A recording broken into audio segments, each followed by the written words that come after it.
Reflections on Violence. Georges Sorel. Translation by T. E. Hume.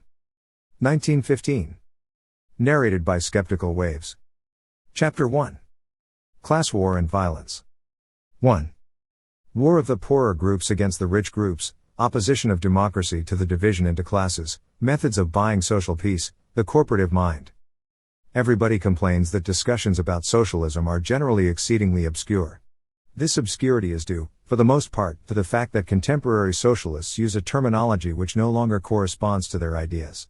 The best known among the people who call themselves revisionists do not wish to appear to be abandoning certain phrases, which have served for a very long time as a label to characterize socialist literature. When Bernstein, perceiving the enormous contradiction between the language of social democracy and the true nature of its activity, urged his German comrades to have the courage to appear what they were in reality, and to revise a doctrine that had become mendacious, there was a universal outburst of indignation at his audacity, and the reformists themselves were not the least eager of the defenders of the ancient formula. I remember hearing well-known French socialists say that they found it easier to accept the tactics of Millerand than the arguments of Bernstein. This idolatry of words plays a large part in the history of all ideologies. The preservation of a Marxist vocabulary by people who have become completely estranged from the thought of Marx constitutes a great misfortune for socialism. The expression class war, for example, is employed in the most improper manner, and until a precise meaning can be given to this term, we must give up all hope of a reasonable exposition of socialism. To most people the class war is the principle of socialist tactics. That means that the Socialist Party founds its electoral successes on the clashing of interests which exist in an acute state between certain groups, and that, if need be, it would undertake to make this hostility still more acute. Their candidates ask the poorest and most numerous class to look upon themselves as forming a corporation, and they offer to become the advocates of this corporation. They promise to use their influence as representatives to improve the lot of the disinherited.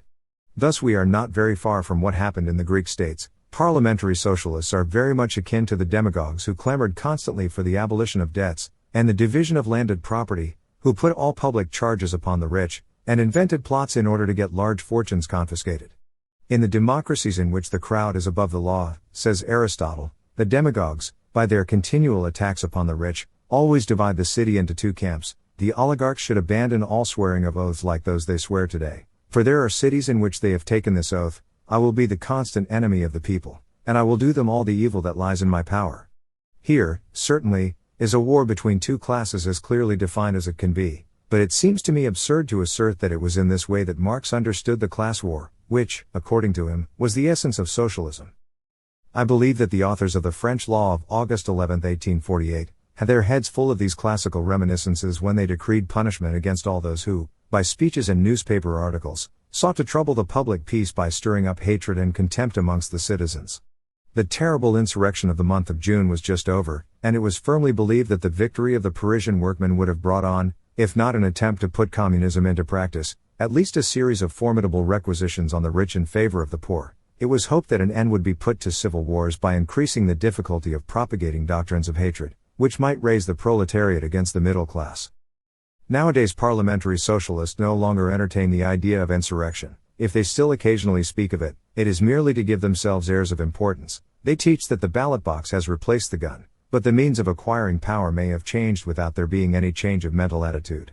Electoral literature seems inspired by the purest demagogic doctrines. Socialism makes its appeal to the discontented without troubling about the place they occupy in the world of production. In a society as complex as ours, and as subject to economic upheavals, there is an enormous number of discontented people in all classes. That is why socialists are often found in places where one would least expect to meet them. Parliamentary socialism speaks as many languages as it has types of clients. It makes its appeal to workmen, to small employers of labor, to peasants, and in spite of Engels, it aims at reaching the farmers. It is at times patriotic, at other times it declares against the army. It is stopped by no contradiction, experience having shown that it is possible, in the course of an electoral campaign, to group together forces which, according to Marxian conceptions, should normally be antagonistic. Besides, cannot a member of parliament be of service to electors of every economic situation? In the end the term proletariat became synonymous with oppressed, and there are oppressed in all classes. German socialists have taken a great interest in the adventures of the Princess of Coburg. One of our most distinguished reformers, Henri Turret, for a long time one of the editors of the Petite République and municipal councillor of Paris, has written a book on the proletariat of love, by which title he designates the lowest class of prostitutes. If one of these days the suffrage is granted to women, he will doubtless be called upon to draw up a statement of the claims of this special proletariat. Contemporary democracy in France finds itself somewhat bewildered by the tactics of the class war. This explains why parliamentary socialism does not mingle with the main body of the parties of the extreme left. In order to understand this situation, we must remember the important part played by revolutionary war in our history. An enormous number of our political ideas originated from war. War presupposes the union of national forces against the enemy, and our French historians have always severely criticized those insurrections which hamper the defense of the country. It seems that our democracy is harder on its rebels than monarchies are. The Vendéens are still denounced daily as infamous traitors. All the articles published by Clemenceau to combat the ideas of Hervé are inspired by the purest revolutionary tradition, and he says so himself clearly, "I stand by and shall always stand by the old-fashioned patriotism of our fathers of the Revolution," and he scoffs at people who would suppress international wars in order to hand us over in peace to the amenities of civil war. Roar, May 12, 1905. For some considerable time the Republicans denied that there was any struggle between the classes in France. They had so great a horror of revolt that they would not recognize the facts. Judging all things from the abstract point of view of the Declaration of the Rights of Man, they said that the legislation of 1789 had been created in order to abolish all distinction of class in law. For that reason they were opposed to proposals for social legislation, which, nearly always, reintroduced the idea of class, and distinguished certain groups of citizens as being unfitted for the use of liberty. The revolution was supposed to have suppressed class distinction, wrote Joseph Reinach sadly in the Matin of April 19, 1895, but they spring up again at every step. It is necessary to point out these aggressive returns of the past, but they must not be allowed to pass unchallenged, they must be resisted. Electoral dealing led many Republicans to recognize that the socialists obtained great successes by utilizing the passions of jealousy, of deception, or of hate, which exist in the world. Thenceforward they became aware of the class war, and many have borrowed the jargon of the parliamentary socialists. In this way the party that is called radical socialist came into being. Clemenceau asserts even that he knows moderates who became socialists in 24 hours. In France, he says, "The socialists that I know are excellent radicals who, thinking that social reforms do not advance quickly enough to please them, conceive that it would be good tactics to claim the greater in order to get the less." How many names and how many secret avowals I could quote to support what I say. But that would be useless, for nothing could be less mysterious. Aurore, August 14, 1905. Léon Bourgeois, who was not willing to adapt himself completely to the new methods, and who, for that reason perhaps, left the Chamber of Deputies for the Senate, said, at the Congress of his party in July 1905, "The class war is a fact, but a cruel fact. I do not believe that it is by prolonging this war that the solution of the problem will be attained. I believe that the solution rather lies in its suppression. Men must be brought to look upon themselves as partners in the same work.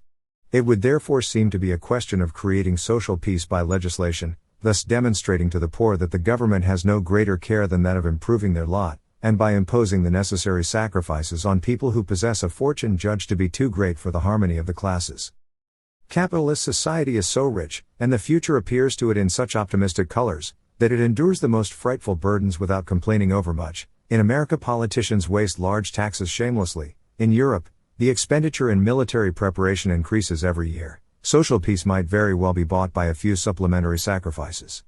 Experience shows that the middle classes allow themselves to be plundered quite easily, provided that a little pressure is brought to bear, and that they are intimidated by the fear of revolution. That party will possess the future which can most skillfully manipulate the specter of revolution. The Radical Party is beginning to understand this, but, however clever its clowns may be, it will have some difficulty in finding any who can dazzle the big Jew bankers as well as Jaurès and his friends do. C. The syndicalist organization gives a third value to the class war. In each branch of industry employers and workmen form antagonistic groups, which have continual discussions, which negotiate and make agreements. Socialism brings along its terminology of class war, and thus complicates conflicts which might have remained of a purely private order. Corporative exclusiveness, which resembles the local or the racial spirit, is thereby consolidated, and those who represent it like to imagine that they are accomplishing a higher duty and are doing excellent work for socialism. It is well known that litigants who are strangers in a town are generally very badly treated by the judges of commercial courts sitting there, who try to give judgment in favor of their fellow townsmen. Railway companies pay fantastic prices for pieces of ground, the value of which is fixed by juries recruited from among the neighboring landowners. I have seen Italian sailors overwhelmed with fines, for pretended infractions of the law, by the fishing arbitrators with whom they had come to compete on the strength of ancient treaties. Many workmen are in the same way inclined to assert that in all their contests with the employers, the worker has morality and justice on his side. I have heard the secretary of a syndicate, so fanatically a reformer as distinct from a revolutionary that he denied the oratorical talent of Guest, declare that nobody had class feelings so strongly developed as he had, because he argued in the way I have just indicated, and he concluded that the revolutionaries did not possess the monopoly of the just conception of the class war. It is quite understandable that many people have considered this corporative spirit as no better than the parish spirit, and also that they should have attempted to destroy it by employing methods very analogous to those which have so much weakened the jealousies which formerly existed in France between the various provinces. A more general culture and the intermixing with people of another region rapidly destroy provincialism. Would it not be possible to destroy the corporative feeling by frequently bringing the important men in the syndicates into connection with the employers, and by furnishing them with opportunities of taking part in discussions of a general order and mixed commissions? Experience has shown that this is feasible. 2. Illusions relating to the disappearance of violence, the mechanism of conciliation and the encouragement which it gives to strikers, influence of fear on social legislation and its consequences. The efforts which have been made to remove the causes of hostility which exist in modern society have undoubtedly had some effect, although the peacemakers may be much deceived about the extent of their work. By showing a few of the officials of the syndicates that the middle classes are not such terrible men as they had believed, by loading them with politeness in commissions set up in ministerial offices or at the Musée Social, and by giving them the impression that there is a natural and republican equity, above class prejudices and hatreds, it has been found possible to change the attitude of a few former revolutionaries. These conversions of a few of their old chiefs have caused great confusion in the mind of the working classes. The former enthusiasm of more than one socialist has given place to discouragement. Many working men have wondered whether the trades union organization was not becoming a kind of politics, a means of getting on. But simultaneously with this evolution, which filled the heart of the peacemakers with joy, there was a recrudescence of the revolutionary spirit in a large section of the proletariat. Since the Republican government and the philanthropists have taken it into their heads to exterminate socialism by developing social legislation, and by moderating the resistance of the employers in strikes, it has been observed that, more than once, the conflicts have become more acute than formerly. This is often explained away by saying that it was an accident, the result simply of the survival of old usages. People like to lull themselves with the hope that everything will go perfectly well on the day when manufacturers have a better understanding of the usages of social peace. I believe, on the contrary, that we are in the presence of a phenomenon which flows quite naturally from the conditions in which this pretended pacification is carried out. I observe, first of all, that both the theories and action of the peacemakers are founded on the notion of duty, and that duty is something entirely indefinite, while law seeks rigid definition. This difference is due to the fact that the latter finds a real basis in the economics of production, while the former is founded on sentiments of resignation, goodness, and of sacrifices, and who can judge whether the man who submits to duty has been sufficiently resigned, sufficiently good, sufficiently self-sacrificing? The Christian is convinced that he will never succeed in doing all that the gospel enjoins on him. When he is free from economic ties, in a monastery, he invents all sorts of pious obligations, so that he may bring his life nearer to that of Christ, who loved men to such an extent that he accepted an ignominious fate that they might be redeemed. In the economic world, everybody limits his duty by his unwillingness to give up certain profits. While the employer will be always convinced that he has done the whole of his duty, the worker will be of a contrary opinion, and no argument could possibly settle the matter. The first will believe that he has been heroic, and the second will treat this pretended heroism as shameful exploitation. Our great pontiffs of duty refuse to look upon a contract to work as being of the nature of a sale. Nothing is so simple as a sale. Nobody troubles himself to find out whether the grocer or his customer is right when they do not agree on the price of cheese. The customer goes where he can buy more cheaply, and the grocer is obliged to change his prices when his customers leave him. But when a strike takes place, it is quite another thing. All the well-intentioned people, all the progressives and the friends of the Republic, begin to discuss which of the two parties is in the right. To be in the right is to have accomplished one's whole social duty. Laplace has given much advice on the means of organizing labor with a view to the strict fulfillment of duty, but he could not fix the extent of the mutual obligations. He left it to the tact of each, to the just estimation of the duties attaching to one's place in the social hierarchy, to the master's intelligent appreciation of the real needs of the workman. The employers generally agree to discuss disputes on these lines. To the claims of the workers they reply that they have already reached the limit of possible concessions, while the philanthropists wonder whether the selling price will not permit of a slight rise in wages. Such a discussion presupposes that it is possible to ascertain the exact extent of a man's social duty, and what sacrifices an employer must continue to make in order to carry out the duties of his social position. As there is no process of reasoning which can resolve such a problem, Weizsäcker suggests recourse to arbitration. Rabelais would have suggested recourse to the chance of the dice. When the strike is important, deputies loudly demand an inquiry, with the object of discovering whether the industrial leaders are properly fulfilling their duties as good masters.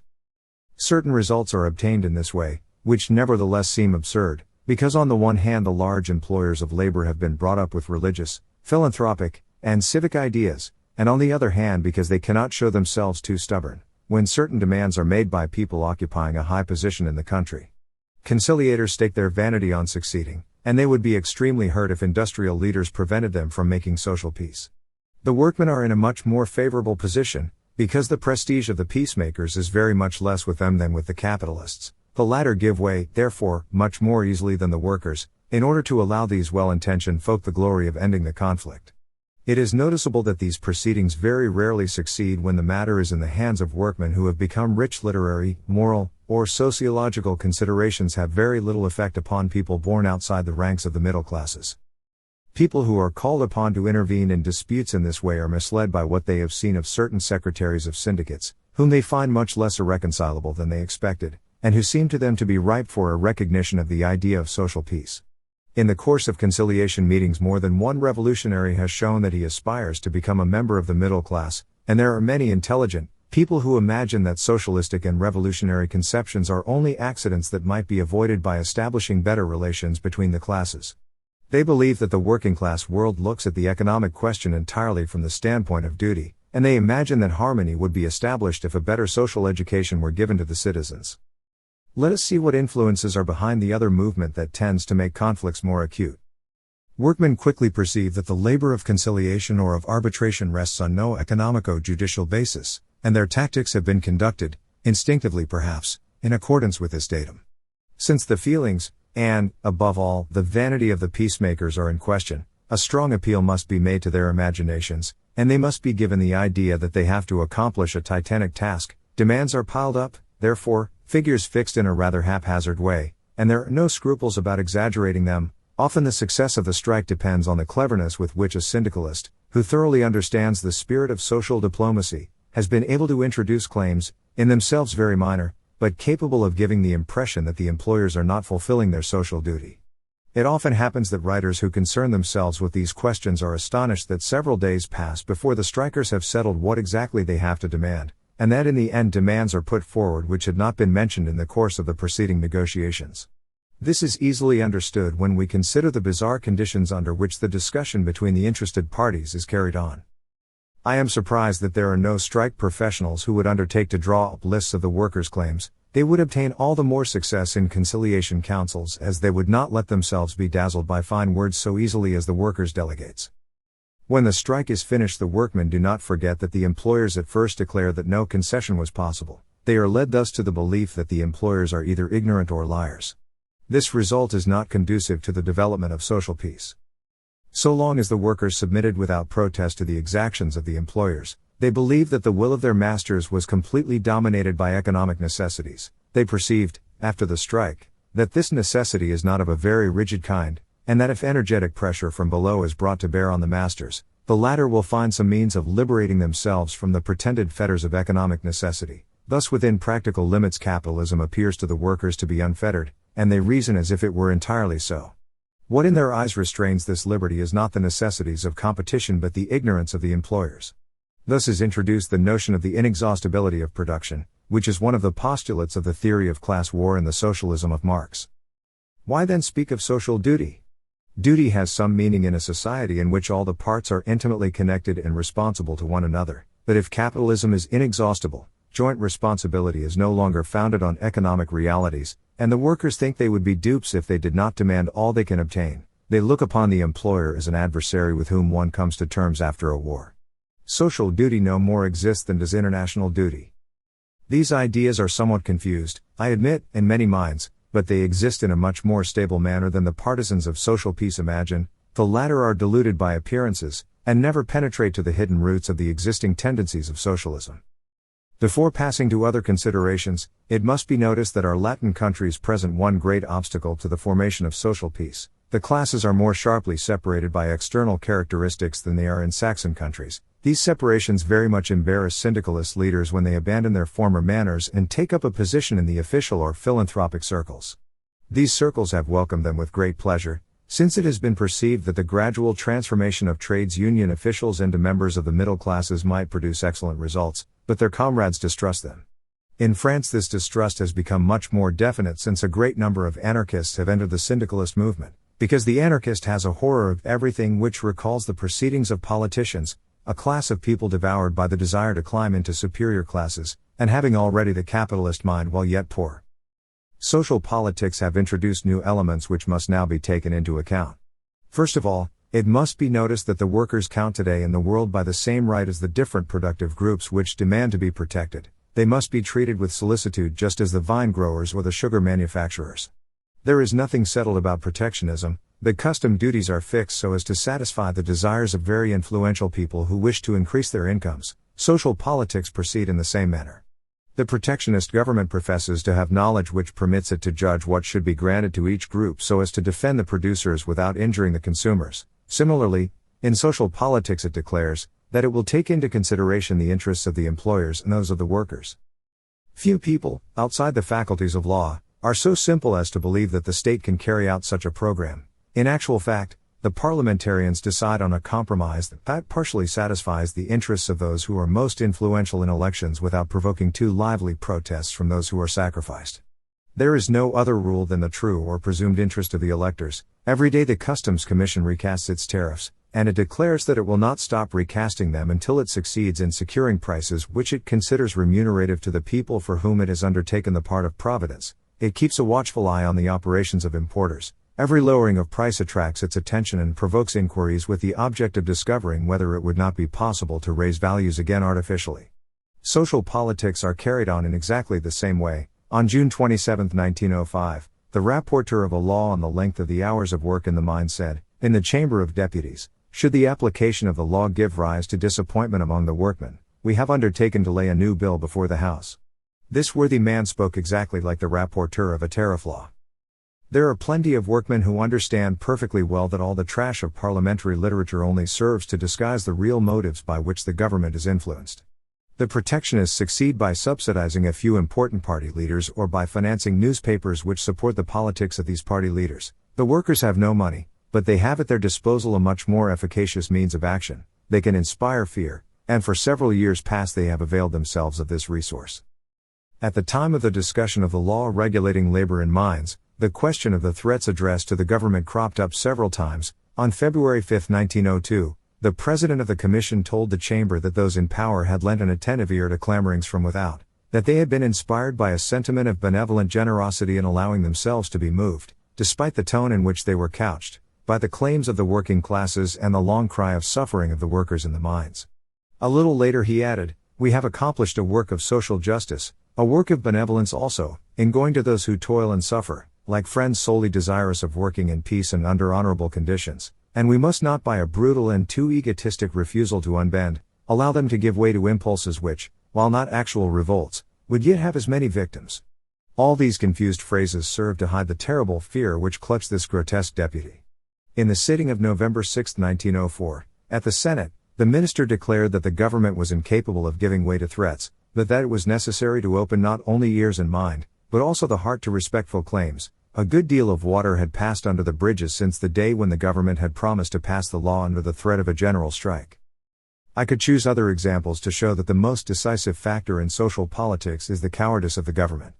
This was shown in the plainest possible way in the recent discussions on the suppression of registry offices, and on the law which sent to the civil courts appeals against the decisions of the arbitrators in industrial disputes. Nearly all the syndicalist leaders know how to make excellent use of this situation, and they teach the workers that it is not at all a question of demanding favors, but that they must profit by middle-class cowardice to impose the will of the proletariat. These tactics are supported by so many facts that they were bound to take root in the working-class world. One of the things which appear to me to have most astonished the workers during the last few years has been the timidity of the forces of law and order in the presence of a riot. Magistrates who have the right to demand the services of soldiers dare not use their power to the utmost. and officers allow themselves to be abused and struck with a patience hitherto unknown in them. It is becoming more and more evident every day that working-class violence possesses an extraordinary efficacy in strikes. Prefects, fearing that they may be obliged to use force against insurrectionary violence, bring pressure to bear on employers in order to compel them to give way. The safety of factories is now looked upon as a favor which the prefect may dispense as he pleases. Consequently, he arranges the use of his police so as to intimidate the two parties, and skillfully brings them to an agreement. Trades union leaders have not been long in grasping the full bearing of this situation, and it must be admitted that they have used the weapon that has been put into their hands with great skill. They endeavor to intimidate the prefects by popular demonstrations which might lead to serious conflicts with the police, and they commend violence as the most efficacious means of obtaining concessions. At the end of a certain time, the obsessed and frightened administration nearly always intervenes with the masters and forces an agreement upon them, which becomes an encouragement to the propagandists of violence. Whether we approve or condemn what is called the revolutionary and direct method, it is evident that it is not on the point of disappearing. In a country as warlike as France, there are profound reasons which would assure a considerable popularity for this method, even if its enormous efficacy had not been demonstrated by so many examples. This is the one great social fact of the present hour, and we must seek to understand its bearing. I cannot refrain from noting down here a reflection made by Clemenceau with regard to our relations with Germany, which applies equally well to social conflicts when they take a violent aspect, which seems likely to become more and more general in proportion as a cowardly middle class continues to pursue the chimera of social peace. There is no better means, he said, than the policy of perpetual concessions, of making the opposite party ask for more and more. Every man or every power whose action consists solely in surrender can only finish by self-annihilation. Everything that lives resists, that which does not resist allows itself to be cut up piecemeal. Aurore, August 15, 1905. A social policy founded on middle-class cowardice, which consists in always surrendering before the threat of violence, cannot fail to engender the idea that the middle class is condemned to death, and that its disappearance is only a matter of time. Thus every conflict which gives rise to violence becomes a vanguard fight, and nobody can foresee what will arise from such engagements. Although the great battle never comes to a head, yet each time they come to blows the strikers hope that it is the beginning of the great Napoleonic battle, that which will definitely crush the vanquished. In this way the practice of strikes engenders the notion of a catastrophic revolution. A keen observer of the contemporary proletarian movement has expressed the same ideas. They, like their ancestors, the French revolutionaries, are for struggle, for conquest. They desire to accomplish great works by force. Only, the war of conquest interests them no longer. Instead of thinking of battles, they now think of strikes. Instead of setting up as their ideal a battle against the armies of Europe, they now set up the general strike in which the capitalist regime will be annihilated. The theorists of social peace shut their eyes to these embarrassing facts. They are doubtless ashamed to admit their cowardice, just as the government is ashamed to admit that its social politics are carried out under the threat of disturbances. It is curious that people who boast of having read Le Play have not observed that Bisque's conception of the conditions of social peace was quite different from that of his imbecile successors. He supposed the existence of a middle class of serious moral habits, imbued with the feelings of its own dignity, and having the energy necessary to govern the country without recourse to the old traditional bureaucracy. To those men, who held riches and power in their hands, he professed to teach their social duty towards their subjects. His system supposed an undisputed authority. It is well known that he deplored the license of the press under Napoleon III. As scandalous and dangerous, his reflections on this subject seem somewhat ludicrous to those who compare the newspaper of that time with those of today. Nobody in his time would have believed that a great country would accept peace at any price. His point of view in this matter did not differ greatly from that of Clemenceau. He would never have admitted that any one could be cowardly and hypocritical enough to decorate with the name of social duty the cowardice of a middle class incapable of defending itself. Middle-class cowardice very much resembles the cowardice of the English Liberal Party, which constantly proclaims its absolute confidence in arbitration between nations. Arbitration nearly always gives disastrous results for England. But these worthy progressives prefer to pay, or even to compromise the future of their country, rather than face the horrors of war. The English Liberal Party has the word justice always on its lips, absolutely like our middle class. We might very well wonder whether all the high morality of our great contemporary thinkers is not founded on a degradation of the sentiment of honor.